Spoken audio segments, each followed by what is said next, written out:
Oh, what's up, everybody? It's your boy, Mr. Dugai, coming at y'all with another episode of Dropping Dimes with Mr. Dugai. And tonight I'm going to talk about tonight's football game as the Philadelphia Eagles lose to the Tampa Bay Buccaneers 28-22 as the Eagles' comeback effort falls just short. Before I get into this video, for everyone, if you want to give me a follow on my social media platforms, Facebook, Instagram, and Twitter, I'm going to have all that information down in the description box. May not always get a chance to respond to questions and comments on these videos, so feel free to DM me. And whenever I get a chance to, I'll get back at you. Come holler at your boy. Also, if you're a Madden 22 player on Xbox One, I'm going to have my Xbox One gamer tag down in the description box also. So y'all come check me out on that. Y'all gonna hear a beeping noise throughout this video. Please disregard that. I do apologize for the inconvenience. Yeah, Eagles fall short. 28 to 22 in a game where the Eagles were getting dominated in. Tampa gets the ball, goes down, score. We come right back with a nice drive, score, and then they just really dominated us from there. Up until late in the third, we get a touchdown, cut it to 28-14, start playing well defensively, cut it to 28-22. Got a 3rd and 7 around midfield. Tom Brady rolls out, throws the ball to Antonio Brown, who is perfectly covered by Marcus Epps. But the only thing that he didn't do was he didn't turn around. Like, if he would have turned around fast enough, not only would it not been a completion to Antonio Brown, Epps had a real legit shot to pick that ball off, to intercept that pass. But Antonio Brown, this is a really talented wide receiver that he is. He makes tough catches, yo, and that was not an easy catch with somebody draped all over you. And to me, that was the nail in the coffin for the Eagles' comeback attempt as we fall short by 6. First off, congrats to the Tampa Bay Buccaneers. They had a lot of injuries. Richard Sherman went out of this game like the first drive of the game. They had a bunch of second and third stringers out there playing corner, and one of their guys even made an interception. And they made plays. You got to give them credit. They made plays. They Tom Brady is obviously that guy. Just made uh, just made big time throw after big time throw in this game, and we just didn't have an answer for him.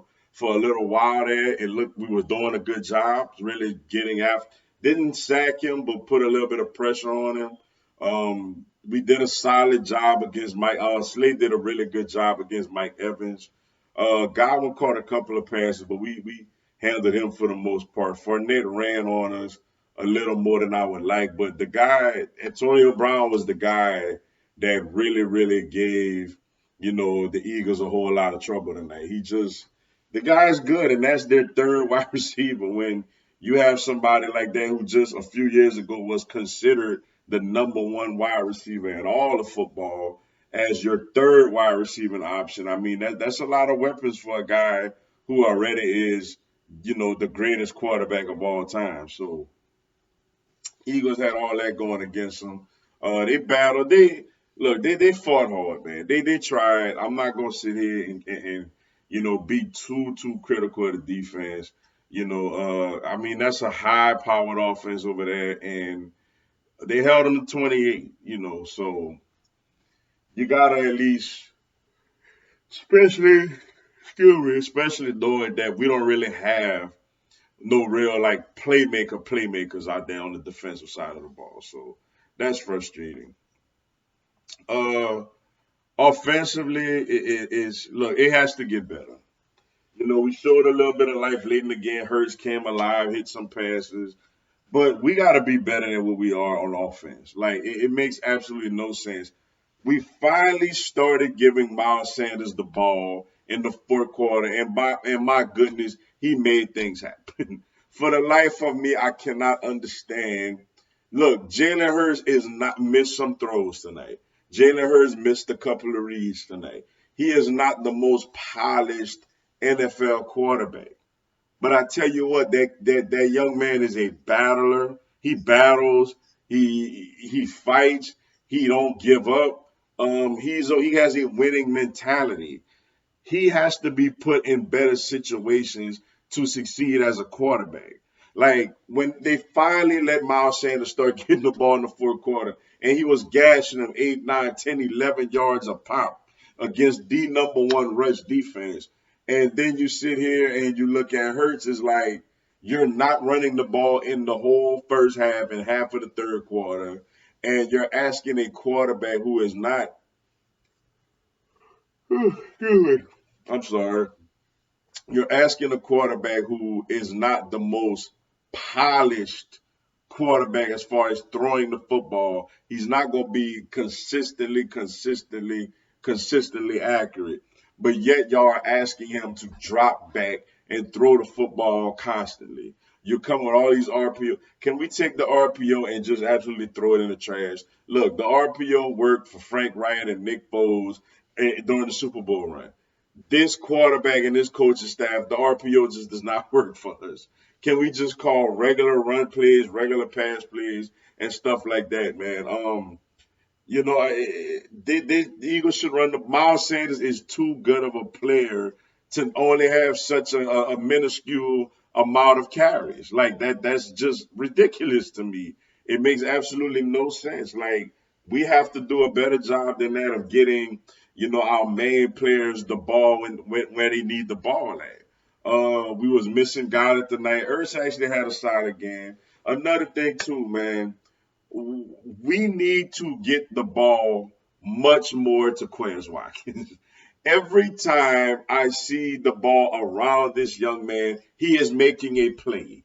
And he is either burning somebody, catching the screen, catching third downs while he's falling down, catching passes on the sideline. He is doing it all. Like he is a really good wide receiver that we do not get the ball in his hands enough. Seriously, like we do not get the ball in the hands of Quez Watkins enough. Look, Devontae Smith had another poor performance. Some weeks he's gonna look good. Some weeks he's gonna look like he's too small to play football. To play the wide receiver position, he's gonna get manned up a little bit and pushed around a little bit. But I like Quez Watkins a lot, man. Every time I see him out there, he makes plays. But for some reason, we don't throw him the ball like that. Also, with Miles Sanders is very capable of making real big plays out there. Miles Sanders touches every time he touches the ball it has the potential of it being a touchdown no matter where you're at on the field. I don't care if you're on the 1 yard line or if you're on the other 1 yard line. He is capable of being a game wrecker and making things happen. But we don't give him the ball. Like Miles Sanders gets the ball in the second half. Lo and behold, we making some progress. Man, look, man, and that first half, I even felt like we must be trying to set Jalen Hurts up to fail so we could be like, look, you see, he ain't got it. Let's go get Watson or whoever. Like, Jalen Hurts is not the most polished quarterback, but all the moxie and all the championship pedigree and all that he has, and the fact that I see really talented plays from him every now and then, it's like, yo, I want to just continue to see him develop.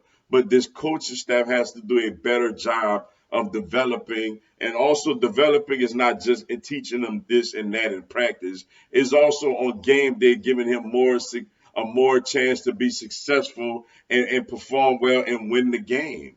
Like this young man needs a running game. Like we can't keep dropping him back in the pocket and expecting him to make magic happen all the time. We got to help him out, give him a run game, yo. Use Quez Watkins more. He's right now even more than Devontae Smith. He's been the most consistent wide receiver we have, yo. Just as far as his volume on making plays. But shout out to Tampa, man. Nick Sirianni got to get it together, man. Like It got better as the game went on, but when it was 28-7, man, I'm sitting here telling myself, man, I don't think this guy looks like he's overwhelmed as a head coach, yo. I don't know if he quite got it, but as a team, we gathered together, we made a rally. If Epps turns around, maybe we got a shot to win it, but nevertheless, it is what it is, man. Got the Raiders next week, a game that maybe they playing well, but they got all the controversy going on. Maybe you could go there and get a W. We'll see. But with that being said, that's all I got for y'all tonight. Appreciate y'all checking out the video. Hit the like button for your boy. Give me a subscribe. I have Philadelphia Eagles, NFL, and content on my other three teams throughout the year. Also, this coming Sunday from 10 a.m. Central to 12 p.m. Central, I co-host Big Time Sports Talk, weekly radio show with Mike the Bandit. Y'all download the ESPN 1420 app and come check out the show. And also on Monday from 6:30 p.m. Central to 7:30 p.m. Central, I'm gonna do a live Q&A. Y'all come on there, ask me anything, tell me anything. I'll answer your questions, respond to your comments, and give you a shout out on the live, yo. Y'all should join me. It'll be some good stuff. Until then, yo, y'all have a blessed one. Fly, Eagles, fly.